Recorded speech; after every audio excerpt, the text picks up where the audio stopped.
and greetings, fellow seekers of the Word. I am Saint Bernard, your humble holy hound, here to guide you through the scriptures, one chapter at a time. Today we embark on a journey through 2 Kings 12 through 14, a tale of kings, battles, and the enduring faithfulness of the Lord. It's a bit rough in places, but fear not. Together we'll sniff out the wisdom hidden within. Before we begin, let us pause for a moment of prayer. Heavenly Father, open our hearts as we delve into your word. May these ancient stories remind us of your plan for all creation. Amen. Now let's turn our eyes to the book of 2 Kings. 2 Kings 12 through 14. Joash repairs the temple. 12. In the 7th year of Jehu, Joash became king, and he reigned in Jerusalem for 40 years. His mother's name was Zebiah. She was from Beersheba. Joash did what was right in the eyes of the Lord. All the years Jehoiada the priest instructed him. The high places, however, were not removed.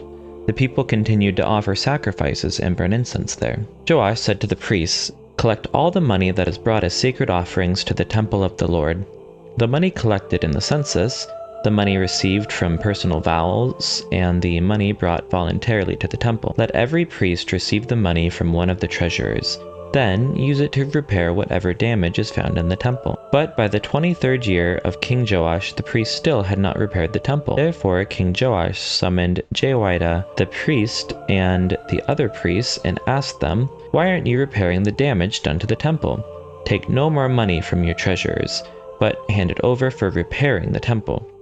The priests agreed that they would not collect any more money from the people and that they would not repair the temple themselves. Jehoiada the priest took a chest and bored a hole in its lid. He placed it beside the altar, on the right side as one enters the temple of the Lord. The priests who guarded the entrance put into the chest all the money that was brought to the temple of the Lord. Whenever they saw that there was a large amount of money in the chest, the royal secretary and the high priest came, counted the money that had been brought into the temple of the Lord, and put it into bags. When the amount had been determined, they gave the money to the men appointed to supervise the work of the temple. With it, they paid those who worked on the temple of the Lord, the carpenters and the builders, the masons and stonecutters. They purchased timber and blocks of dressed stone for the repair of the temple of the Lord, and met all the other expenses of restoring the temple. The money brought into the temple was not spent for making silver basins, wick trimmers, sprinkling bowls, trumpets, or any other articles of gold or silver for the temple of the Lord. It was paid to the workers, who used it to repair the temple. They did not require an accounting from those whom they gave the money to pay the workers, because they acted with complete honesty. Money from the guilt offerings and sin offerings was not brought into the temple of the Lord. It belonged to the priests. About this time, Hazael, king of Aram, went up and attacked Gath and captured it. Then he turned to attack Jerusalem. But Joash, king of Judah, took all the sacred objects dedicated by his predecessor Jehoshaphat, Jehoram, and Ahaziah, the kings of Judah, and the gifts he himself had dedicated, and all the gold found in the treasuries of the temple of the Lord and of the royal palace, and he sent them to Hazael, king of Aram, who then withdrew from Jerusalem. As for the other events of the reign of Joash and all he did, are they not written in the book of the annals of the kings of Judah? As for the other events of the reign of Joash and all he did, are they not written in the book of the annals of the kings of Judah? His officials conspired against him and assassinated him at Beth Millo on the road to Sia. The officials who murdered him were Jozabad, son of Shimeath, and Jehozabad, son of Shomer. He died and was buried with his ancestors in the city of David, and Amaziah his son succeeded him as king. Jehoahaz, king of Israel. 13. In the 23rd year of Joash, son of Ahaziah, king of Judah, Jehoahaz, son of Jehu, became the king of Israel in Samaria, and he reigned 17 years. He did evil in the eyes of the Lord by following the sins of Jeroboam, son of Nebat, which he had caused Israel to commit, and he did not turn away from them. So the Lord's anger burned against Israel, and for a long time he kept them under the power of Hazael, king of Aram, and Ben-Hadad his son. Then Jehoahaz sought the Lord's favor, and the Lord listened to him, for he saw how severely the king of Aram was oppressing Israel. The Lord provided a deliverer for Israel, and they escaped from the power of Aram. So the Israelites lived in their own homes as they had before. But they did not turn away from the sins of the house of Jeroboam, which he had caused Israel to commit. They continued in them.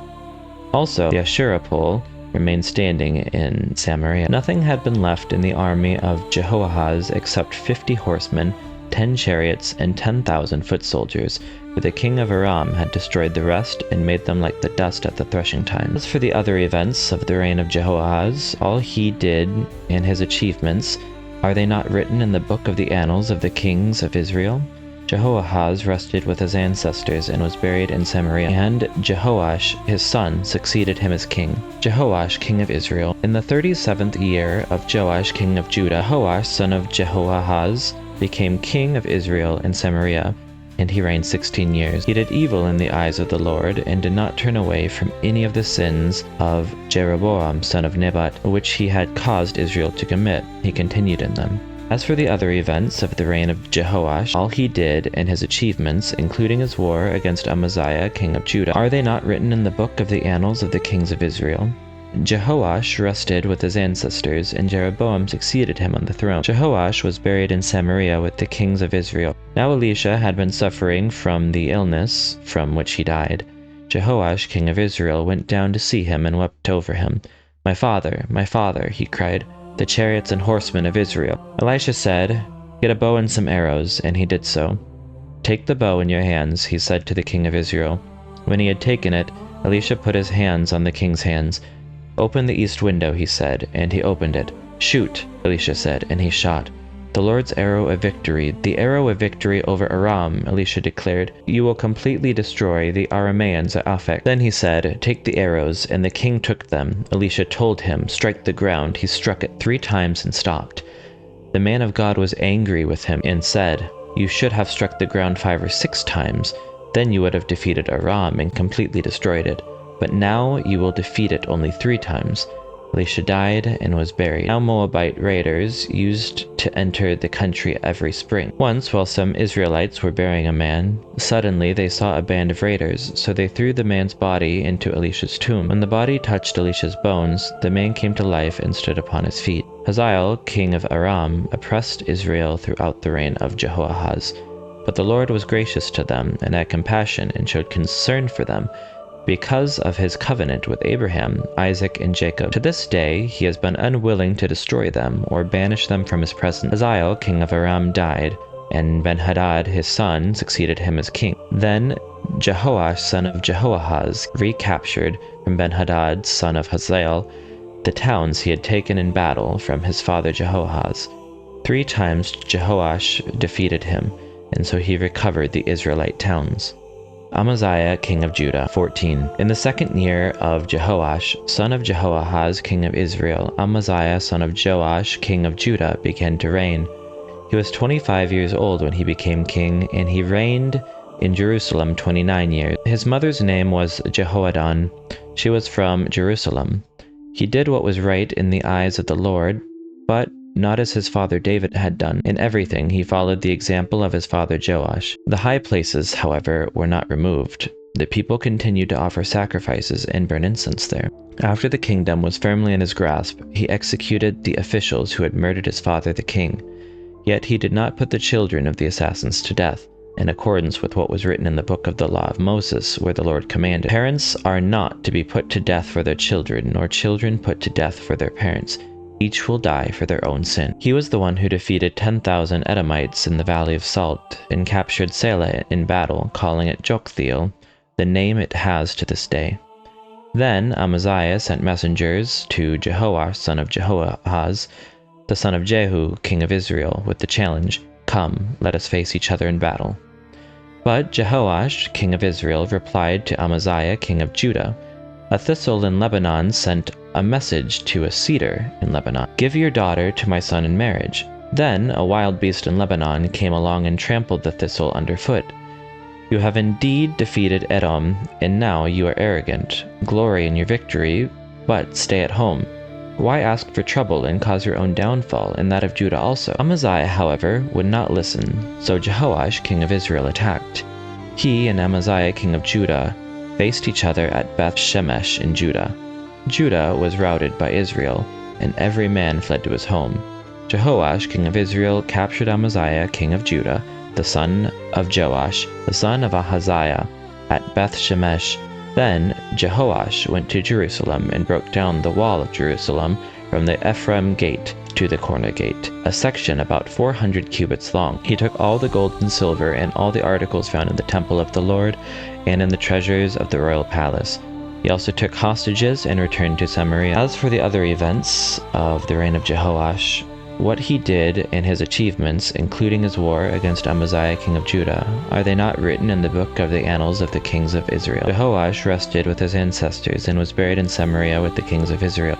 And Jeroboam his son succeeded him as king. Amaziah, son of Joash, king of Judah, lived for 15 years after the death of Jehoash, son of Jehoahaz, king of Israel. As for the other events of Amaziah's reign, are they not written in the book of the annals of the kings of Judah? They conspired against him in Jerusalem, and they fled to Lachish, but they sent men after him to Lachish and killed him there. He was brought back by horse and was buried in Jerusalem with his ancestors in the city of David. Then all the people of Judah took Azariah, who was 16 years old, and made him king in place of his father Amaziah. He was the one who rebuilt Elath and restored it to Judah after Amaziah rested with his ancestors. Jeroboam II, king of Israel.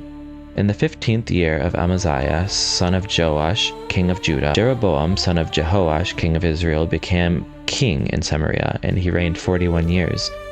He did evil in the eyes of the Lord, and did not turn away from any of the sins of Jeroboam, son of Nebat, which he had caused Israel to commit. He was the one who restored the boundaries of Israel from Lebo-Hamath to the Dead Sea, in accordance with the word of the Lord. The God of Israel spoke through his servant Jonah, son of Amittai, the prophet from Gath-Hepher. The Lord had seen how bitterly everyone in Israel, whether slave or free, was suffering. There was no one to help them, and since the Lord had not said he would blot out the name of Israel from under heaven, he saved them by the hand of Jeroboam, son of Jehoash. As for the other events of Jeroboam's reign, all he did, and his military achievements, including how he recovered for Israel both Damascus and Hamath, which had belonged to Judah, are they not written in the book of the annals of the kings of Israel? Jeroboam rested with his ancestors, the kings of Israel, and Zechariah his son succeeded him as king. And so concludes our reading of 2 Kings 12 through 14. A reminder that even in times of turmoil, God's promises stand firm, like a well-built doghouse in a storm. If you enjoyed today's reading, consider subscribing for more holy howls from the good book. Leave a comment below. What stood out to you in these chapters? Was it young King Joash's reforms, or perhaps Elisha's final acts? Until next time, may your path be guided by the light, and your bones be ever plentiful, and your heart be full of faith. Go in peace.